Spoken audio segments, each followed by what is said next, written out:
pas grand-chose. Enfin, dans le De- sens que c'est quand on est dans ces niveaux-là, on n'est pas dans l'inconscient individuel, Dans du collectif, alors, du on coup. est dans du collectif. Alors, il y a de l'individuel, mais qui est venu dans le collectif. C'est-à-dire que ce qu'on appelle l'ombre, souvent, quand on dit on travaille les zones d'ombre, moi ça me fait sourire parce que souvent ce qu'on dit avoir travaillé nos zones d'ombre, on a travaillé des manifestations de notre ombre. Mais on n'a pas connecté à l'ombre elle-même. Ah ouais. Et l'ombre elle-même n'a rien à voir avec la manifestation des zones d'ombre. Par exemple, si on se dit, moi je suis quelqu'un qui est plutôt altruiste, mais je me rends compte que je peux être très égoïste et tout ça, on se dit, ça c'est mon ombre. Non, c'est une manifestation de l'ombre. Mais l'ombre elle-même, c'est quoi? C'est pas ça. Mais c'est quoi, alors? La question au bout des lèvres, c'est Alors, oui, mais alors c'est la quoi? mienne est différente de la D'accord. tienne et différente de chacun. C'est-à-dire. Peut-être que je l'ai pas rencontré, alors, finalement, dans ce que tu dis, si j'ai peur de le truc. Je pense que quand on découvre son ombre, on découvre l'horreur. Vraiment, quand on y a accès, vraiment en face, qu'on la voit, c'est comme. C'est une métaphore, ce que je vais vous dire, mais parler du diable ou avoir des manifestations du diable, ce n'est pas rencontrer le diable lui-même. Ah ouais, ok, ouais.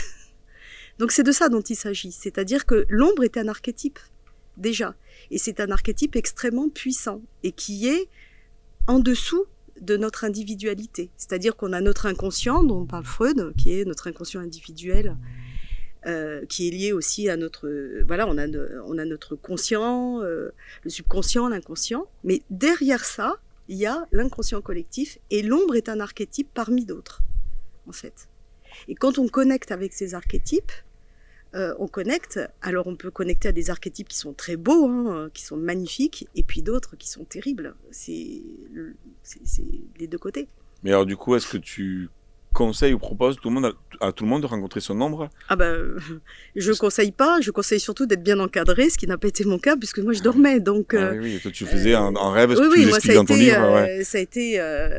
je pense que l'inconscient s'est ouvert avec une rencontre dont je parle au début, d'une femme qui a réveillé mes zones d'ombre, en fait. Et en fait, à la suite de ça, il y a eu tout un processus d'entrée, on va dire, dans cette ombre. Et une fois que l'inconscient était ouvert, par contre, là, c'était bien ouvert. Et ça a duré plus de 20 ans. Bonjour, moi c'est le diable. Ah, mais ça a chanté. Ouais. Ah oui, d'accord. Ouais. Donc, ça va très loin, je veux dire... ça peut aller très très loin. C'est-à-dire pas accompagné ou mal accompagné, comme ça a été mon cas. Ça a été jusqu'à la folie à un moment donné. Ah ouais. Ah ok, donc heureusement tu t'en es sorti.